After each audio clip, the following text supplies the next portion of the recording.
Hi, everyone. Good evening. I'm Meredith Shea. I'm the Director of Industry Relations here at Array.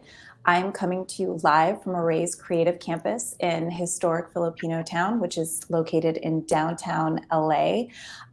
Thank you so much for joining us tonight for this special edition of Crew Conversations with our military veteran crew members and special guests.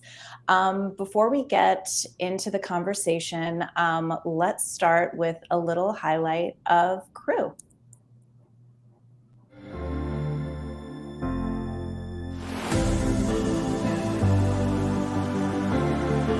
I wanted to join to be a part of the community of minority folks working in the entertainment industry.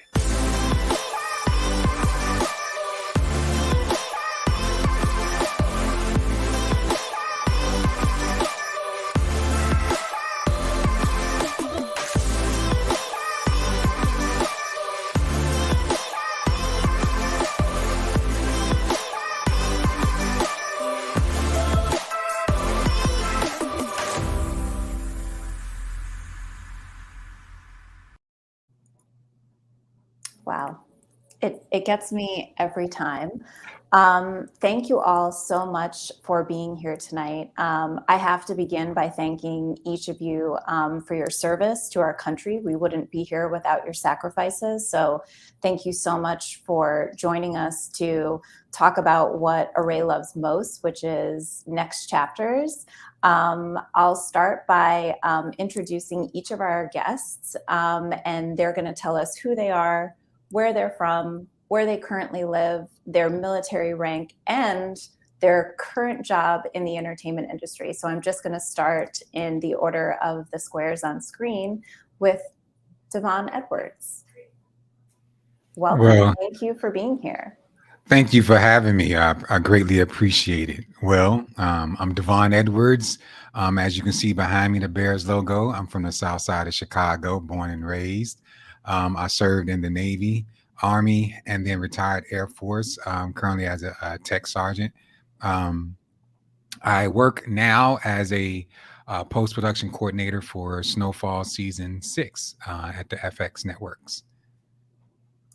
Thank you so much for being here. And now I'm going to throw it over to WHIT. Hey guys, my name is Whitley, WHIT, the drummer, WHIT, whichever one you prefer. I was born and raised in Atlanta, Georgia, specifically Decatur, which is on the east side. I did serve in the Army. I'm now retired. I was a 92 Yankee, which is a unit supply specialist, and then I cross-trained as a military police officer. Today, I am a sound utility. I also do sound mixing.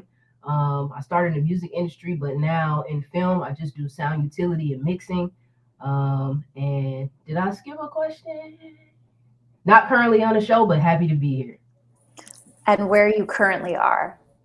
Oh, currently I'm in Los Angeles, California, specifically Santa Clarita, if anyone knows where that's at. Same here. I'm in Burbank, Sun Valley, California. And I used to work in Santa Clarita on Love is Blind. So I know exactly where it is. Hey. Love is Blind. We just probably got 1,000 more people watching anytime you mention Love is Blind. And next up, ALYSSA, nice to see you. Hi, everybody. I'm ALYSSA, and I was in the U.S. Air Force. My rank was sergeant. When I got out, I just did one term, a 4-year term in the Air Force. My current job is a post-production coordinator at NBC Universal currently. Am I missing any? Where you're from and where you're currently, yep. I'm from down south, Louisiana, Chalmette area, if you guys know. And then I'm currently in Los Angeles. Wonderful, wonderful. And I'm very happy to introduce our special industry guest this evening. NAOMI, please tell us where you're from, where you currently live, and where you work, and introduce yourself to the group. Sure. So I'm NAOMI. You would never know it, but I was born and raised in Houston, Texas. I left when I was 18, ran away, never to return. I also live in Los Angeles. I'm a licensed clinical social worker. I am one of the directors of social work at the Motion Picture and Television Fund. I'm also an individually accredited VA claims agent, which means that I help veterans that are seeking to file for either service-connected disability compensation or for our older veterans who are filing for aid and attendance, which is part of the reason that I am here today. And that's the pitch. No industry adjacent, I'd like to say. No industry affiliation, industry adjacent. That's it. I think we're all part of an industry that we love to support, which is why we're all here tonight, which is bringing people together to share stories and experiences to make everyone feel as if they belong on a production. So here at Array Crew, we love a next chapter, a pivot, a 180. And I think with this group, I'd love to hear each of your personal journeys of how, after serving your country, you found that entertainment was the place for you. I think a lot of people look at entertainment as just acting and directing. They don't know that there's, up to 70 jobs on a production at any given time. So I'd love to start with about how you found your way from, the armed services to entertainment. Sure. So when I got out of the Army in 2014, not gonna lie, I had a really rough first year. After, transitioning back into being a civilian, I really had to learn how to be a civilian all over again. I had to learn like the nuances, in the military, we don't pick up trash off the ground because it could easily be an IED, which is like an improvised explosive device or bomb. But, being in the civilian world, these are things that I had, seeing people do, just picking up trash, just, easily. And I'm just like, oh my God, this is crazy. So that first year for me, it took a lot of therapy and me finding myself and a lot of shadow work and understanding like, what can I do that's not going to trigger any type of situations that I've already been through or any type of trauma. And for me, it was music and sound. And that's when I got the notion to enroll at Berklee College of Music in 2015. I graduated from Berklee in 3.5 years, including 1 semester abroad, studying abroad in Spain. Graduated in 2019. Unfortunately, they only have 1 ceremony a year. So even though I finished early, I still had to wait the extra time. And after that, I moved out here to California and got into the film and TV industry when COVID hit. I was so scared. I thought that everybody was gonna die, knock on wood. And I was just like, I just don't know. This seems like it. People are just dropping. I've got to do something. If these are going to be the last days, what am I going to do? So I was literally sitting at home watching TV and my life was passing me by, just like the commercial says. And I thought, how do they get sound on TV? It just never dawned on me. I had been a musician for so long. I was just like, how do they do that? So I found the information to the local sound union. I took a shot in the dark, called them, nobody picked up, and I'm just like, okay, they're not gonna call me back. I left a message. I said, hey, my name is WHIT. This is what I'm trying to do. If you guys can help, here's my number. Somebody called me back in like 2 days, and they were just so happy to just, oh my God, really? You're trying to do this? Well, we got this program, and we got this, and we got that. And I'm just like, really? And the rest is history. Next thing I know, they're telling me we have the perfect opportunity for you. And I'm like, well, what is it? How do you know it's perfect? You don't even know me. What is it? They had a position for me on the set of Insecure season 5. And that is how I got into the film and TV industry. Wow, that is quite the watching TV. And I'm going to say, I'm going to do that. It sounds like a lot of determination there, Whit. It was a lot of faith and just blind faith. And I'm out here. I don't have any family or friends in California at all. So it's just a stroke of luck. And just when preparation meets opportunity, allegedly that equals success. So I was prepared. Somebody gave me an opportunity and the rest is history. That's awesome. Thank you, Whit. And ALYSSA, how did you find your way? My experience was kind of like WHIT's. I noticed that when I had, got out of the military, came home, everything was exactly the same. I had to out-process mentally. And that took a while. That took like about a good 2.5 years for me. And I had always been naturally creative when I was, younger. But, life, gets in the way sometimes and, things happen. So I took a different lane and tried to do the community college thing. And that didn't work. And I worked pretty much every job that you could ever think of in life. But then years pass on, and then I get in contact with a company called ARC, where they help individuals get into a kind of a program that teaches you how to work on set, production life, set life. And took that course. It taught me incredible things. So I was really thankful for that program. And through that program, I was able to kind of meet certain people that were already in the industry, networked, kept in touch with them. And then the random part of I guess my journey would be that I had saw this movie Get Out, right? And I thought it was like one of the best movies I had ever seen, especially about what it was about. And I was just a huge fan, and I was like, who is this person that created this? I found out who Jordan Peele was, and I was like super impressed by his work. And then 2.5 weeks later, there's an opportunity to work on the movie Nope, that had just came out. And so it randomly happened to where they, this company that I was like working with, they kind of sent me an email saying, hey, they're looking for someone on their visual effects team. And I didn't know what project it was at first. And I'm like, and I had like a 9-to-5 job, and I was like, you know what, I'm gonna take a risk because you only live once. So I did that, and then I found out maybe a week in that I was on the set of the movie No. I saw Jordan Peele walk past. I saw all of his people walk past, and I'm like, what is going on? I'm like, what is God trying to tell me? And yeah, so I would then for 3.5 months, I was on set working with all of these professional people, and I'm like, what's going on? Like, it was just, I wasn't starstruck. I was just, I was very surprised at the fact that life was moving in this way. And then that working on the set of that movie, of course, helped me to understand how the film machine works.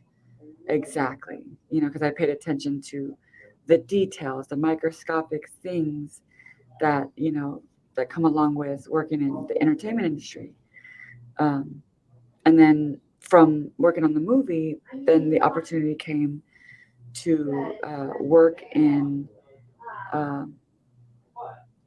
film still, but just like on this side of things, not really on set, more of like I wouldn't even call this a 9-to-5, because post-production, it's almost like the way our deadlines are set up, we're kind of like on the clock all the time, because if this file needs to be sent, then, so be it. And I'm like that too. I'm like super random, night owl. I don't know if there are any night owls here. But I'm a super night owl. I'm also very musically involved in the music industry, freelance, and stuff like that. And yeah, now I'm here at NBC Universal in post-production. Wow. That's awesome. I feel like a lot of people say like, oh, it happened really quickly or it takes years, but to be on a set like Nope with Jordan Peele, and I know that the NBC Universal trainee program did a great job of letting people know that different jobs exist on set, which is key. You know, as you mentioned, you're a night owl. It's like there's so many jobs for night owls in entertainment. We were just talking in the tech check about, you know, driving transpo, catering. There's all jobs in entertainment for a different personality. If you're an introvert, you can be a VFX supervisor, an animator. It's not always in front of the camera or, you know, being in charge of massive budgets. There's definitely a place for everyone in entertainment. So thank you for that, Alyssa. And Of course. Devon, I'd love to hear how you found your way to Hollywood. Okay. Yeah. Well, much like Whit and Alyssa, it was I was in my second branch of the service because I did 3 years in the Navy. Had experienced an incident in the Navy, so I got out. It was a racial incident in the 90s. So I joined in the 90s, so I'm a little bit older. And when I joined the Army, I was going to college at Kansas State University for mass communication with emphasis in radio broadcasting because I wanted to be on the radio. I thought, you know, I had a face and voice for radio, so that's what I wanted to do. But deployments came. I was deployed for a conflict in Kosovo, and then came back, and then another deployment with a conflict in Cuba. And so I just put college on the back burner. But then I deployed for in support of Iraq after 9/11. Went overseas. I came home, and I was like, man, the Army gonna get me killed, so I'm gonna join the Air Force. So I joined the Air Force, and it was shortly after I joined the Air Force that I was diagnosed with a terminal illness. I was diagnosed with a stage 4 kidney failure and systemic lupus erythematosus. So the doctors had kind of like written me off, so to speak. Spent a year in a hospital fighting for my life, doing chemotherapy, doing dialysis, blood transfusions. You know, it was just really, really grim and bleak for me. And at the time, you know, my wife and my daughter was both diagnosed with multiple sclerosis, and then I was taking care of my mom who was battling Alzheimer's. So I was like, yo, went to a doctor's appointment. Then he said, okay, Mr. Edwards, you know, if I were you, I would get all my affairs in order. Because I'll give you 5 years to live if you're lucky with the severity of this illness and how it's attacking you. So I thought, first I had a moment. I cried a little bit because I was trying to like fathom, you know, like, what is it in my blood that can tell you exactly how much time I have left to live? It was just, I had never heard of lupus before. I had never been sick before, never had a cold or anything to that effect. And then all of a sudden you're telling me, you know, I got 5 years. And it's like, so I remember I was in a hospital and I was just like, you know, so full of regret, you know, because I was thinking about all the things that I hadn't done. And I just had this short amount of time to live. And I remember asking, can I go home just for the weekend? And long story short, they let me go home, but I attempted suicide. I tried to blow my brains out, but the gun jammed. And I heard a voice as clearly as I'm speaking to you right now, God say to me that, you know, this sickness is not unto death. Whose report will you believe? Come on now. Like with that, I was like, well, you know what? If I got 5 years to live, I'm gonna live the hell out of these 5 years. I remember I was going to school for broadcast, but I think I want to do something a little different, you know, because when I was laying in the hospital, I was watching this film. It's my guilty pleasure film. I love it. I watch it every single time it comes on. I'll stop what I'm doing. And it's called The Waterboy by Adam Sandler. I thought this was the corniest movie, but it had me laughing so hard. And I was like, man, I am taking this way too serious. You know, it's like, I'm not gone yet, you know. So I went from the battlefield to the classroom, and I went to Columbia College, Chicago, got my Bachelor of Arts in Cinematic Arts and Science. My first semester of college, I met a guy at a concert, a gospel concert with Molly Music, and he was just on stage with a camera and just blocking my view. And I was like, who is this dude on the stage? I can't even pay attention to the artist because I'm so focused on this guy with the camera. And I was like, man, won't he just sit down? It's like, is this how concerts go? After in the green room after the concert, I asked him what was he doing. He told me, you know, he was like doing some BTS footage. He was actually a filmmaker who went to Columbia College Chicago, but he dropped out to start his own film company, Dreams on Screen. And he said he was going to Detroit to do a feature film. And I was like, well, man, I'm going to Columbia right now, and then this is what I want to do. So he's like, well, look, if you want to, you can come to Detroit and work on this film with me. And that's what I did. So I went to Detroit, worked on a film called Blessed and Cursed with Dietrich Haddon. And from there, it started my journey. Then I went to Sundance after that and volunteered for Sundance. Came to LA, got involved with an organization called Veterans in Media and Entertainment. Became acquainted with them, and they kind of like opened up a door for me to get with Warner Media's Access to Action program. And I was able to get on set. Worked on a ton of projects, you know, over the last, you know, few years, 5 years that I've been out here until I landed this post coordinator position with Snowfall. Right now, I just wrapped season 1 of Ripley with Steve Zalian in September. That's going to air next year. Then I came to Snowfall, and that's kind of like my story in a gist. I'm proud of you, Devon, and I'm very blessed to have you still here with us, man. So thank you for your service, brother. That's powerful. Yeah, Appreciate it. Definitely, Devin. I'm glad you're still here with us, and wow, what a story! I'm speechless at this point, but I'm glad to meet you. Truly an inspiration. Thank you for sharing that with everyone. And I think of, you know, how you said inspiration comes in different places. All three of you shared different, you know, different points in your life, different points in your career, and it comes at different places when you're like, I have one life. I heard all three of you say, I have one life. I'm here doing one thing.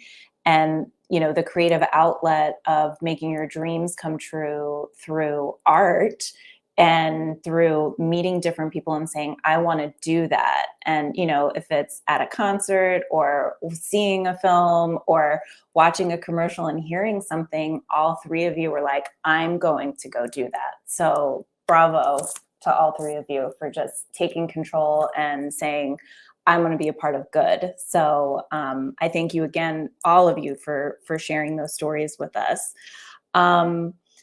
I guess, you know, all of you mentioned inspirations of, you know, what got you into the industry. I think of what are, you know, filmmakers or different projects that you've worked on that are still inspiring to you. So I'll throw it over to you, Alyssa, of what projects are keeping you inspired currently. Well, of course, I mean, I have to bring up just standing like 6 to 7 feet away from Jordan and his team on Nope, and just their creative process, the way they work together, how these ideas form, was really impressive to me as another creator.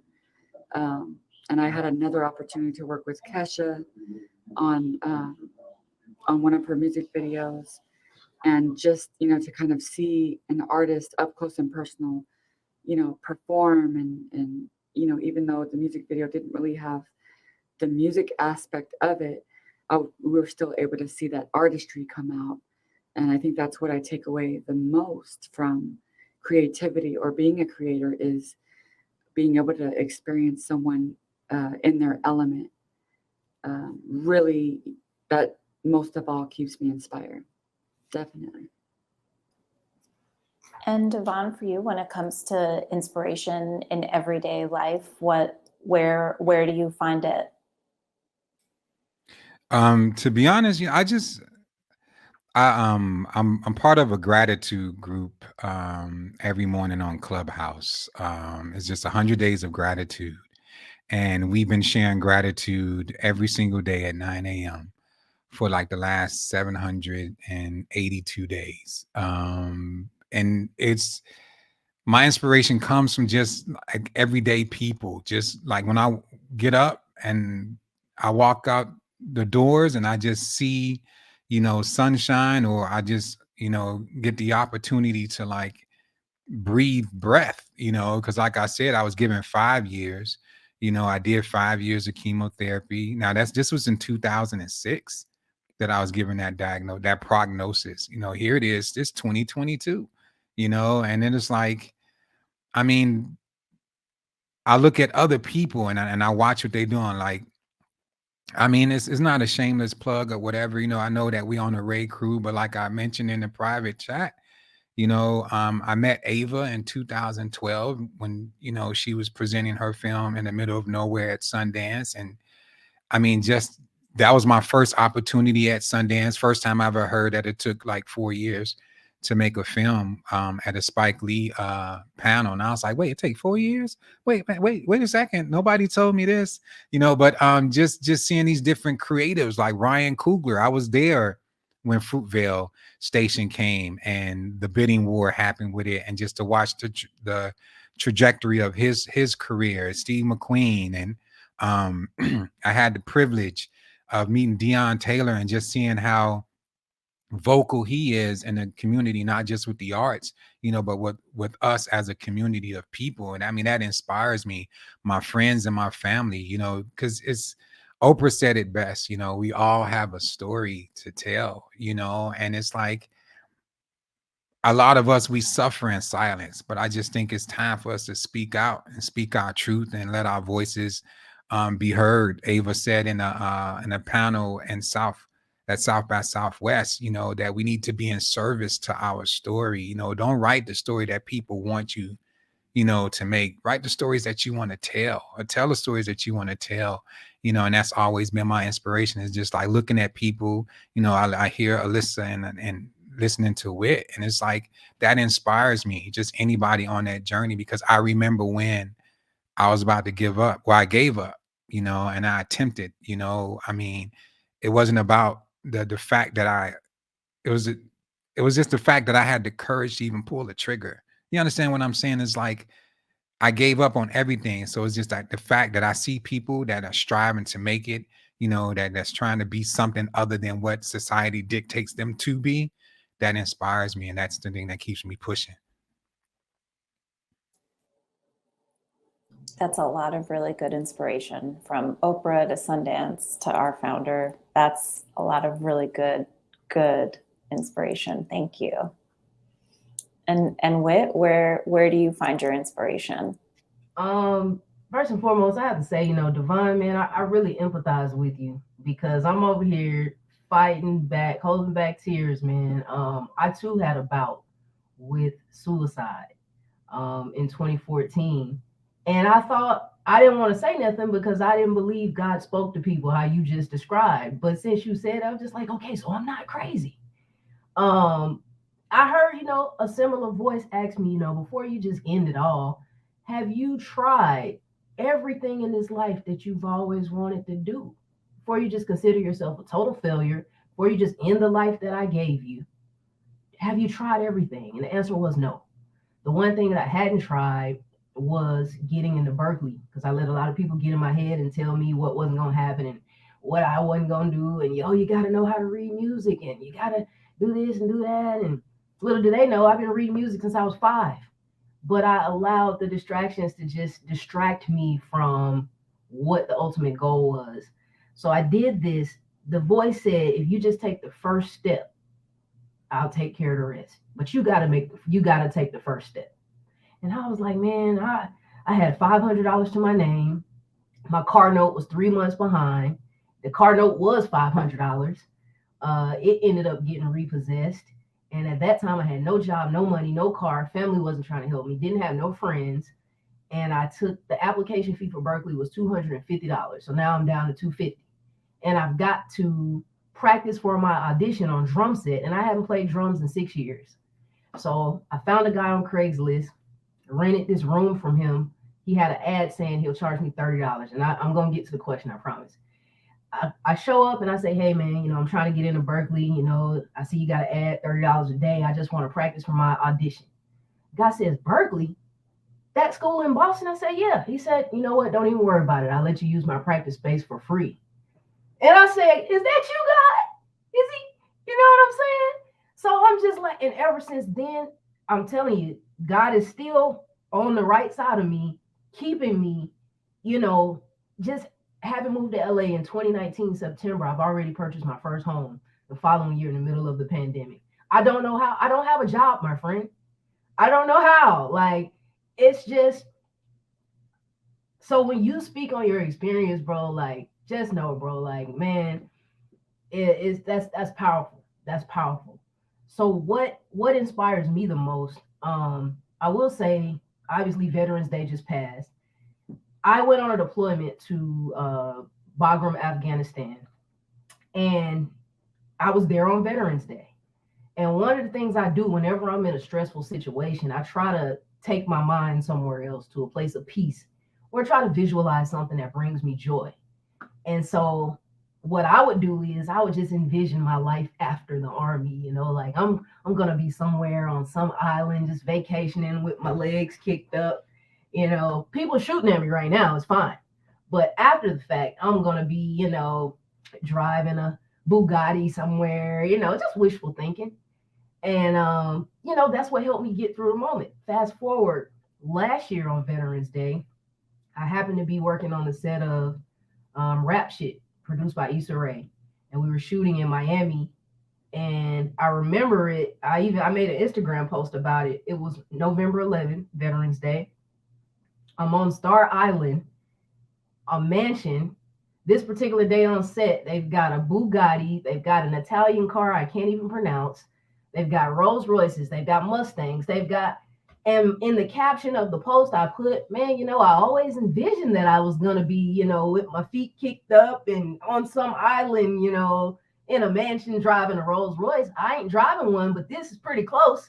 You know, and it was like, you know, the promise that God made to me, it seemed like it had just come full circle. And I just said, man, it was just one of those moments that just makes you go, huh, like, you know what? I'm on the right path. You know, I think I'm headed in the right direction. And for me, that was one of the most memorable Veterans Day I've ever had. Aside from that, I like any projects with kids in them, because kids are so impressionable and they're just so innocent and they're just so ambitious and they want to push buttons and they're fascinated by just the sound gear and they want to wear the headphones and they want to, oh my God, I just love anything with kids. So there was a young lady, there was a little girl in Rap Shit. I think she had to be like 5 or 6. And she was just, every day she came to set, she would always come to me and say, hey, Ms. WHIT. And I'd say, hey, how you doing today? And she's like, girl, I'm fine. And I'm like, okay, girl. You know, and it was just, she looked like me, I looked like her, but I felt like I could feel the influence happening. So to me, it was just like, man, you know, this is where I'm supposed to be able to, because when I was getting into the industry, I didn't have like a role model. I didn't have, like, there was not another Black woman that I could see that was doing sound where I can model my career after her.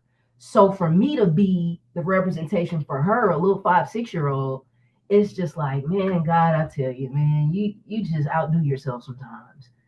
And for me, you know, that's what it's all about, man. It's just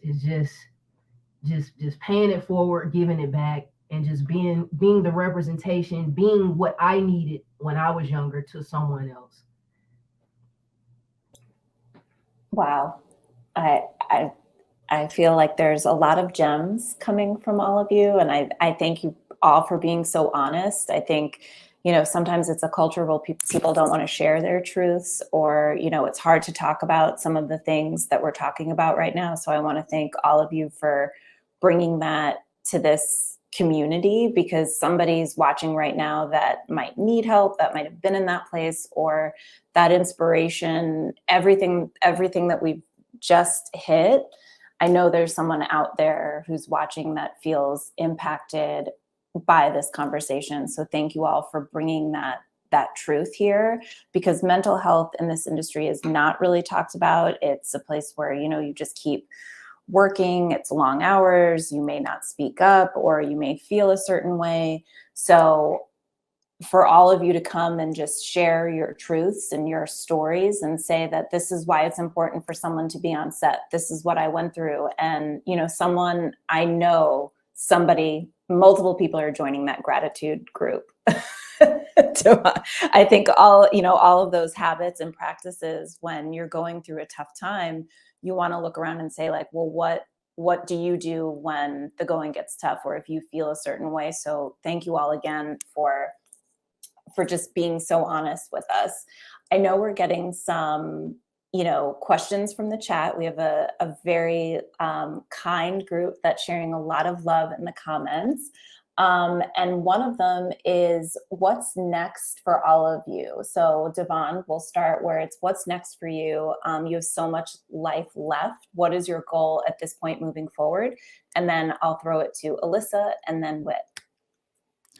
You know, that's always the toughest question, right? What's next? Listen, I mean, I don't know. I can only speak, for myself. I think,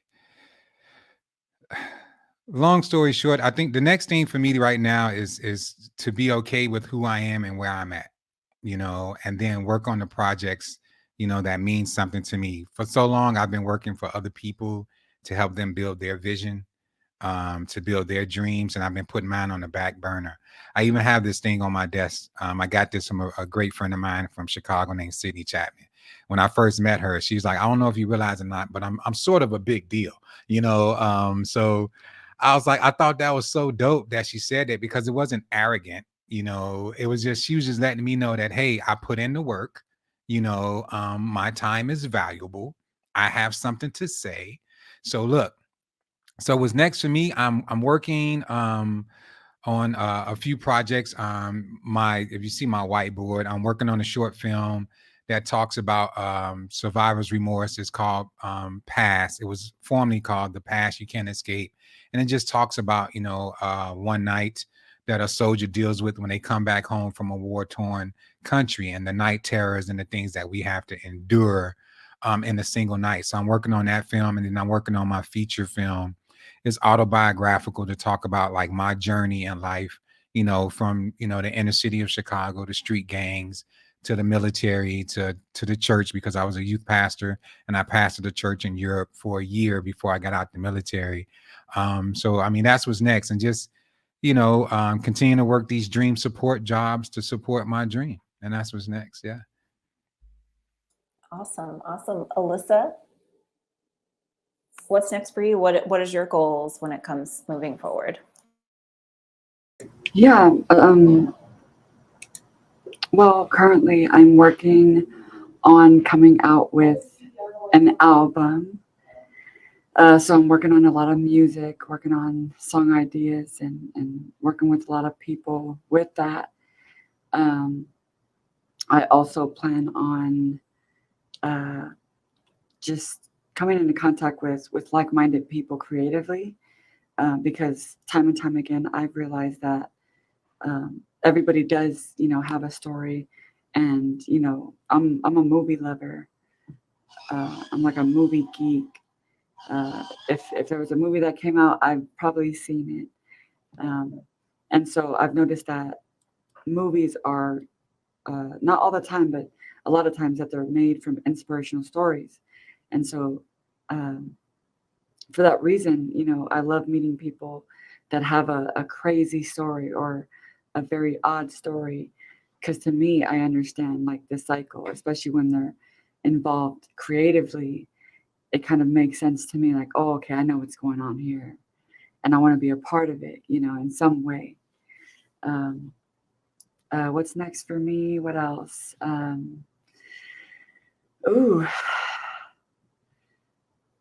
Just, I don't know, just to kind of be in a creative space.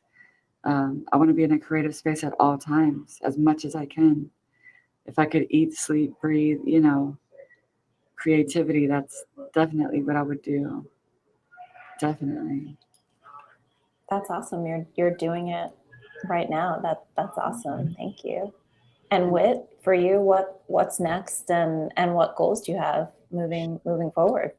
To be completely honest, y'all, I don't know what's next. I never thought this far ahead in my mind. I didn't really think too much past graduating from Berkeley.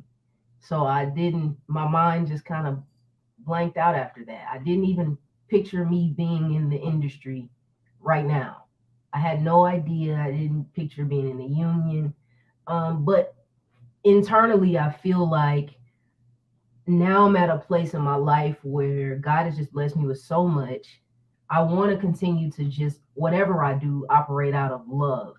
For me, it's not about the money no more. God has provided. I just operate from a place of love. So even though, I have this Berkeley degree and this and that and all this experience and credits and all, I'm just here to be an asset and a resource for people that want to do the same thing. And it doesn't bother me. I can sit here and talk about sound all day. We can talk microphones, and I just really like to nerd out over it, and it's just like, well, whatever people need. I still got my friends in the music industry. Sometimes they need a mixer. I'll step in and do that if I'm available. But I don't believe that the industry is the final curtain for me. I believe that, just even hearing Devon speak on his experience, there's so much life to live. Currently, I'm working on getting my CDL driver's license. Like I'm a thrill seeker, so I like to ride motorcycles and jump off bridges and jump out of airplanes and stuff like that. You know what I mean? So I just honestly, I'm down with whatever. As long as it is done from a place of love. And I think too, the imposter syndrome, I kind of suffer from that too.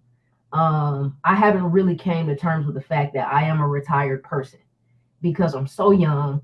When I go to the VA, I'm usually the youngest one in there, and I feel horrible. I'm just like, oh, everybody's got their ailments, and here's little old me.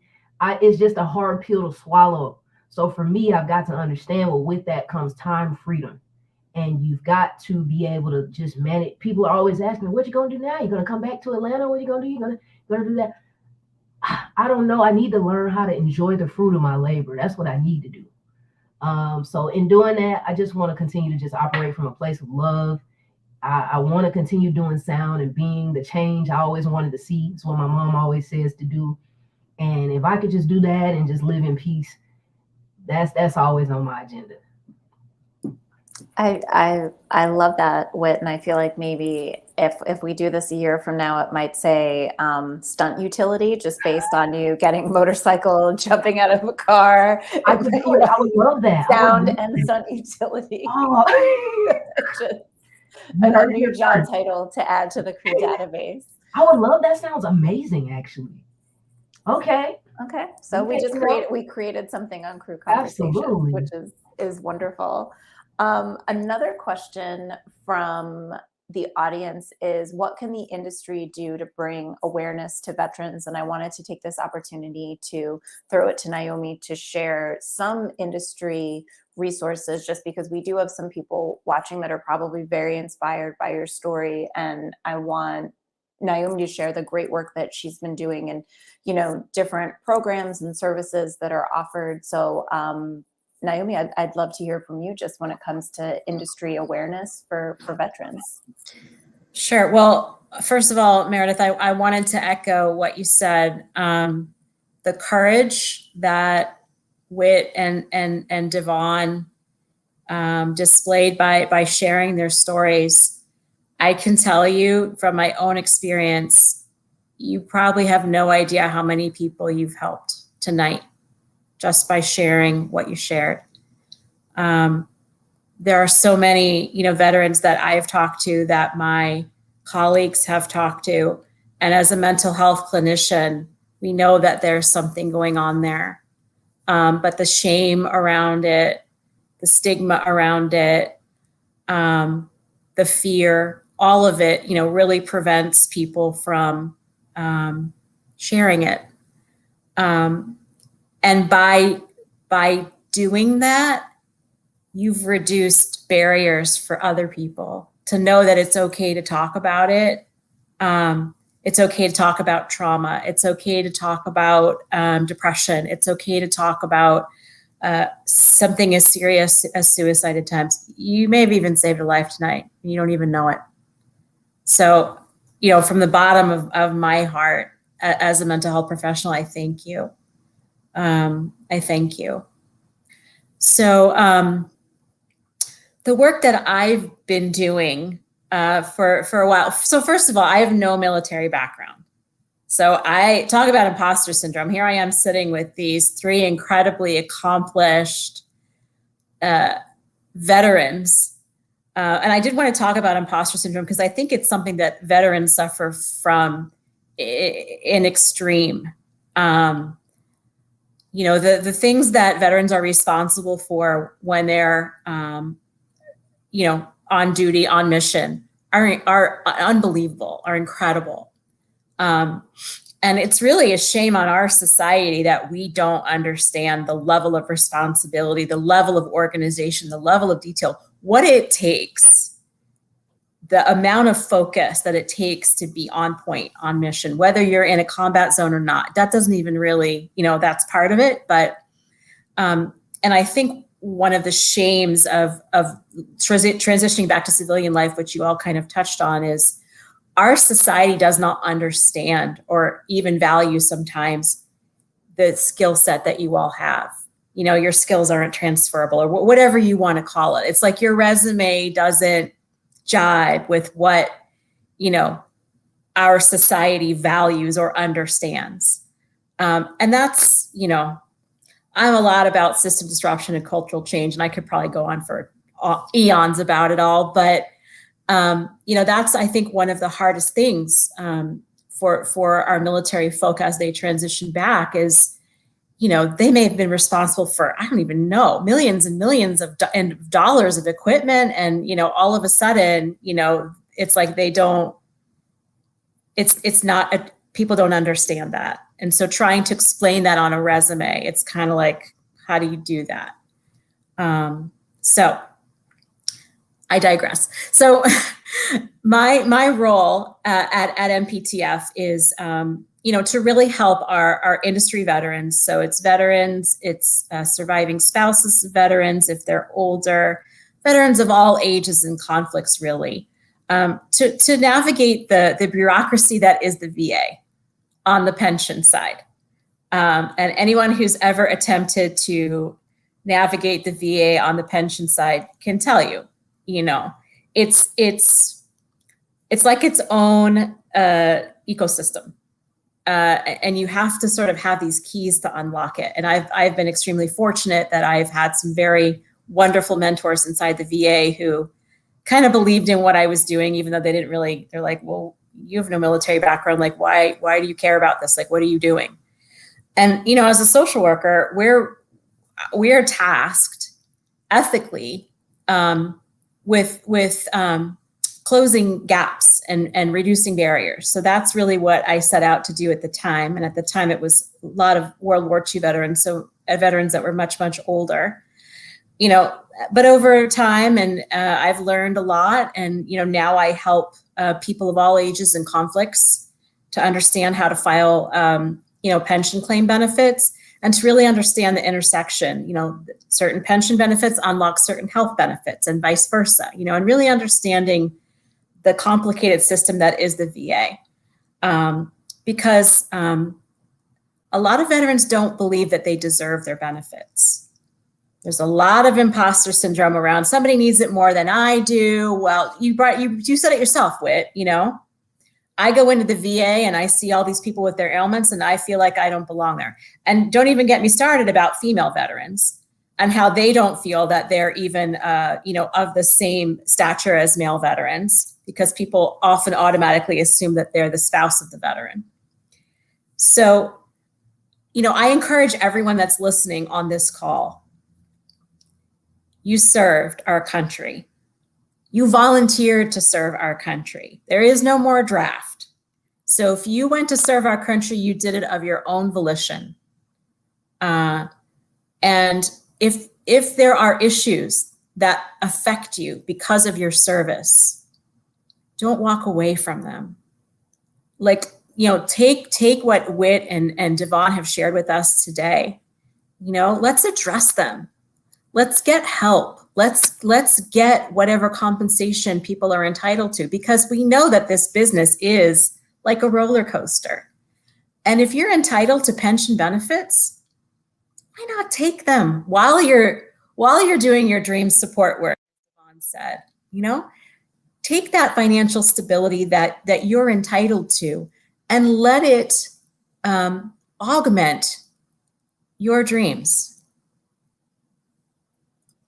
That's thank you, Naomi. Thank you so much. I think, again, asking for help, admitting that you need help, these are all things that are just not talked about within the industry. So at the end of the conversation, we're going to share some resources. There's incredible organizations like Behind the Scenes, Open Counseling, that we'll share at the end. And we'll also share Naomi's contact information in the chat. You can also reach out to industry relations at arraycrew.com so we can share those resources if you're watching this in the recorded version. So a lot of resources and services available for everyone watching. Being conscious of time, I want to make sure that I get all of the chat questions in. And one from Nikki is, what experience from your military career best prepared you for your entertainment career? So I'll go ALYSSA, WHIT, and then DEVON. I mean, wow. I think just how a random stream of events will come up and you kind of just have to be ready for it. Sometimes there would be briefings that I would get, and it wouldn't be like at an appropriate time. It'd be like 2:30 in the morning, and we had just went on, you know, like a company run, you know, so of course we're exhausted. And then 1.5 hours later, we have to kind of like prepare our minds mentally to constantly be in that mindset to be ready for anything. And I think that kind of very, very much so is relatable to how things are in the industry, no matter what, you know, job to me that you're on. It's just that knowing of like, where can I help out the most, or if at all, to whoever may need it, or just to kind of be on top of things, you know, ahead of time in that way. So I mean, I would say that, as well as the camaraderie, the interaction between military personnel is very respectable. Everyone respects each other, no matter if you work at the post office on base or if you're in medical. It didn't matter. There was just a different level of respect that was given and received. And everyone that I've met on set or in the industry has been amazing, wonderful. And again, that was something that I think that I got from that military life, that kind of crossed over into what I do now. Wow, that's very true. Be prepared for anything in entertainment. WHIT, what best prepared you? In addition to what ALYSSA said, I would say, you know, being in the military, it is, some people say, it is one of the largest fraternities ever. It is very diverse. So many men and women of different races, creeds, backgrounds, orientations, everything. And you just get to, even if you've never been to Africa, you might meet an African person. Even if you've never been to London, you might meet a person from London that shares their culture and experiences with you. So having that experience, I can translate that into the industry and now be able to just, when I'm on set and I'm working with so many different kinds of people, I'm just like, oh, I love this. This reminds me of the military, you know what I mean? Or just in the military, they taught us how to utilize 24 hours in a day. So when people are complaining about long hours on set, I'm just like, man, what are you talking about, dude? Like, we wake up at 4 o'clock in the morning and we might not go to sleep until midnight. What do you mean? And still be ready to do whatever, you know what I mean? So the long hours, I definitely feel like the military prepared me for that.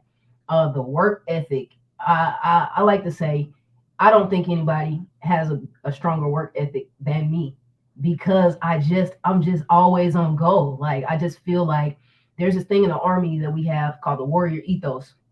And the first line is, I will always place the mission first. The mission first.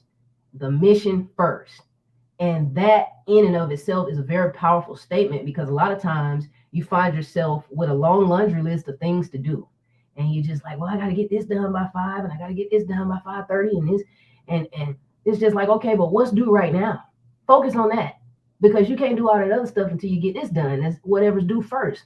Whatever is the priority, that becomes the mission. You've got to focus on that and tune all this other stuff out.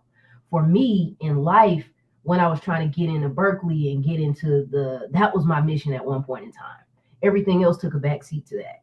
When I'm on set and I've got to put wire mics on 16 cast members, that becomes my mission.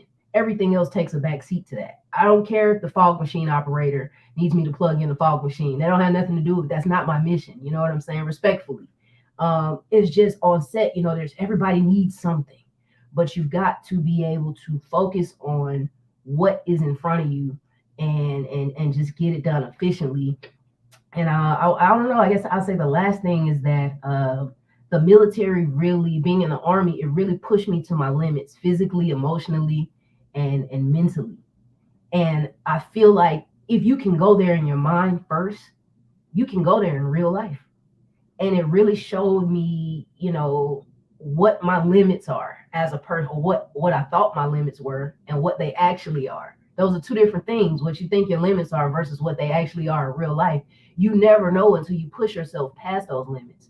So to me, I was in a situation in the military where my specific job, I had to have a security clearance, a secret security clearance. Sometimes you hear the FBI say, I have a top secret security clearance.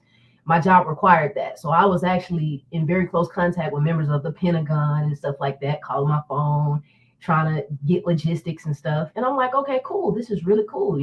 I didn't think anything of it. So now in a set situation where I'm having to have phone calls with producers during planning and logistics, some people would say, you're okay with having them producers call your phone like that? And I just be like, girl, you don't even know. Like, you have no idea.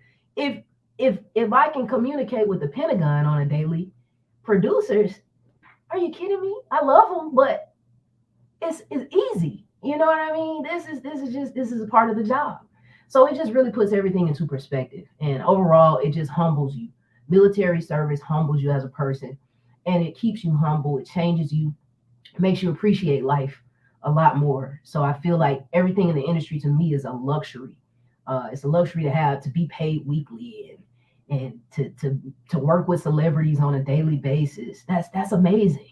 But I just always remember to stay humble at the end of the day, because I know it could easily be me back in Bagram, Afghanistan, with people shooting at me and all kinds of stuff. So I'm just grateful. Gratitude is a must for me. Gratitude. Gratitude. Oh my gosh, gratitude. I do hope you say to the producers once, I've been on the phone with the Pentagon. We've got this. Don't worry. Okay. It's okay. Seriously. And DEVON, what prepared you, your military service for working in entertainment? I mean, I will echo everything that ALYSSA and WHIT said, but to add to that, just a caveat of discipline.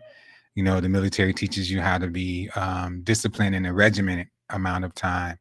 WHIT said it, I don't know if she realized it, but it's a saying we say in the military, too easy. Whatever they say to you, our response is, oh, too easy. Too easy. And it's too easy. Yeah, it's too easy. It's too easy. Because we're taught discipline, right out the rip. As soon as you get on the bus, it's discipline, be quiet, attention to detail. That's a high point. That's what prepared me for the industry is, having attention to detail, and then just not being afraid, in the military. You know, we have these core values, you know, selfless service, integrity, you know, things of this nature, you know, having a can-do attitude, you know, it's always can do. I mean, that was our platoon's motto, can do, you know. So I think the discipline, attention to detail, and then and Alyssa Witt will tell you know, in the military, we always have like a battle ruck or to go bag, because you never know when you're gonna get deployed. You know, you have your stuff in your foot locker, your wall locker, but there's always a to-go bag, a ready bag, you know. So in the event that you can get caught up to deploy at 2 a.m. and it's like 1:30, you know, so all you have time to do is just grab a bag, grab your weapon, and then boom, you're on that C-130 flying wherever it is you got to go to, you know. So I think the discipline, attention to detail, having a can-do attitude, you know, and then we take pride and integrity, you know, and what it is that we do. And we have the courage, you know, to speak up when we see things that is not right. You know, we always want to fight for the underdog. So a lot of times on set, you know, it's my military conditioning prepares me to be able to speak up when something needs to be said about something that's going on wrong. So I'll say discipline, can-do attitude, and then attention to detail. I mean, we always ready, you know, and I think that's the biggest misconception that people have of us in the military or veterans, you know, that, oh, if they have post-traumatic stress disorder, that they may go postal, as the saying used to be. But that's not the case. You know, a lot of times we suffer in silence, we suffer internally, you know, and that affects us externally, you know. But when we're there, we want to give our all. We ready and willing to put our life on the line for whatever the mission was, just like Whit was saying. So if the production is the mission, it's like, I'm willing to put my life on the line, sacrifice time with family and friends to ensure that we get through whatever we need to get through so we can make it to the end of the day. Man, Devon, you inspire me, brother. Wow. Yes. You inspire me. Alyssa, you too. But Devon, you just touching on all the man. Touched all of it.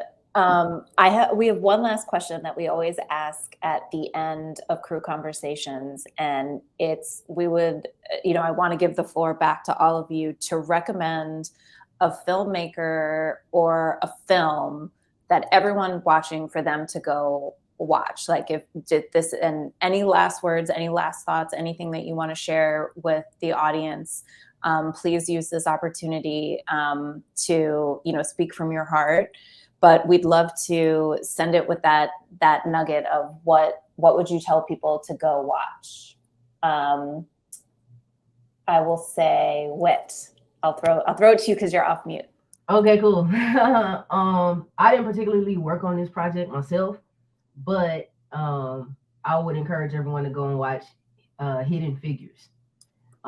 Hidden Figures was a movie that is one of my favorite movies of all time. And the reason why I like it so much is because it gives credit to the women who went unnoticed for so long in their contributions to aerospace engineering. As I said before, I never had a role model to model my career after as an audio engineer. But like, generally speaking, engineering in general, Hidden Figures gave light to those women who worked in aerospace engineering. And for me, that was really when the light bulb went off, and said, I said, if they can do it, I can do it. I don't see why I can't do it. Look how educated they were. Look at how much math they did behind the scenes. I had never heard about these women before the movie was made. And when the movie was made, it was just like, wow, I would have never known. Thank God for whoever created this movie, because this is something that the world needs to know. And so, like you were speaking about the underdog, Devon, I'm right there with you, brother. I sometimes feel like the underdog, but even just having my little teeny tiny platform as a sound utility, I try to use it to give voices to people who are in the backdrop, people who get looked over for whatever reason. If I can be the person to say, hey, let me train you. Come here. Now I'm in the union. Let me give you an opportunity. Let me show you how this works. Or you want to get into Berkeley? Let me show you what you need to know. You know what I mean? I think that because I didn't have that, it's important for me to pass that along to the next person that's trying to have that. And my model, I guess you could say, is just watching those women and hidden figures just do it so effortlessly. It's just my motivation. Good choice. Good choice. Alyssa, what filmmaker or movie would you recommend everyone to go watch? Well, I mean, I don't know if this will resonate with people, but as for me, there was one movie in particular that kind of emphasized my life at a certain point related to identity. As you know, in my past, I had a bit of an identity issue. I didn't know who I was and figuring life out in the middle of, you know, my life. It's a movie called Red Lights. It came out in 2012 with Robert De Niro and Sigourney Weaver. I think the one quote or saying that has kind of been like the leader in my life is, nothing is what it seems to be until you really find out what it is. And so throughout my life, this saying would show up time and time again when I was younger, as I got older, to where I'm at now. Still to this day, there are certain things that happen in my life that kind of remind me of this. But how this saying was amplified in my life was through this movie. Because I'm watching the movie, you know how we get into movies when we're watching and we're like, I know what's happening. Oh, okay, this is about to happen. And you get super involved as though you know what's going to happen. And then it just has this crazy twist and you get sucked in. And then you're like wowed by, you know, the message that the movie had. But in this instance, it's very relatable to my life and the saying. Definitely. So yeah, feel free to go and see that. If that speaks to you. Awesome. Thank you. Thank you. And Devon, I know you already gave props to Waterboy, but if there's another movie that you would recommend everyone or a filmmaker to go watch. Well, it's not one film in particular, but what I would recommend is every filmmaker to go to a film festival and go watch anything at random, you know, and go support these new voices that are trying to like share their voice with the world. I'm a huge advocate of film festivals, you know, to give, you know, creatives the opportunity, you know, to spread their wings and to share their stories, you know, with the world. That's why I'm a huge advocate for Sundance, you know, regardless of what people may feel about Sundance Institute or what have you. I have a love relationship with them. I have a love affair with the Sundance. They were there for me when my mother passed away. So I'll always have loyalty to the Institute. But it's just the sheer fact that, you know, they provide services, you know, to up and coming filmmakers. You know, they have artist development labs, you know, screenwriters labs, directors labs, you know. So I would say visit a film festival, whether it be a major, a minor, or a satellite. You know, if you want to know what all those three mean, then just get at me and I'll tell you the difference, you know, but just visit one and don't go see the typical stuff that, you know, everybody's like hyping up about. You know, I go to film festivals to go see stuff that I normally wouldn't go see at the box office, you know, stuff that, you know, that's not even being promoted, you know. Like I said, I mentioned Ava's film in the middle of nowhere.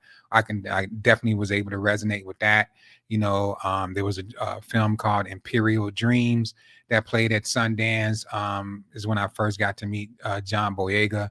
That's when he first came on the scene, you know, after his short film. And then, you know, it's just so many different like things that you get to see at the festival, you know, searching, or for you, WHIT, you know, it was Whiplash, you know, it was just so many opportunities at film festivals that you get to see, you know, projects, you know, that I don't know, it may not make it to the mainstream. It may not go to AFM, you know, the film market. It may not get picked up by a studio or whatever, but you have this visceral reaction to that, and it'd be something for you. And the last thing I want to say is like this: it's a mantra that I say to myself, and I would be remiss if I didn't share it. And it simply goes as this: life owes you nothing, but you owe it to yourself to live the best possible life that you're capable of. And that's according to how it looks to you. It's not predicated or dictated upon Twitter, Instagram, TikTok, Facebook, or whatever social media platform or site that's out there. Live your best life and live in abundance. And that's all I got to say. I say who a battle. Cool.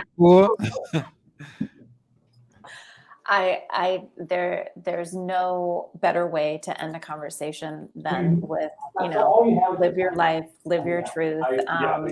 Thank you so much to all of you for coming and taking the time on a Monday to speak to the crew community. This was real talk, real truth with real people. So I thank all of you for coming. Thank you, Naomi, for sharing your resources, your time, and your services with our crew members. We're so grateful that you're available to them and all veterans and the work that you do. Alyssa, Devon, Whit, this was a dream. I was fighting tears back. And this is truly what crew is about. So I thank all of you for your service. And I know we'll be back here again, just sharing more truths and everything. So thank you to the crew audience for joining us tonight.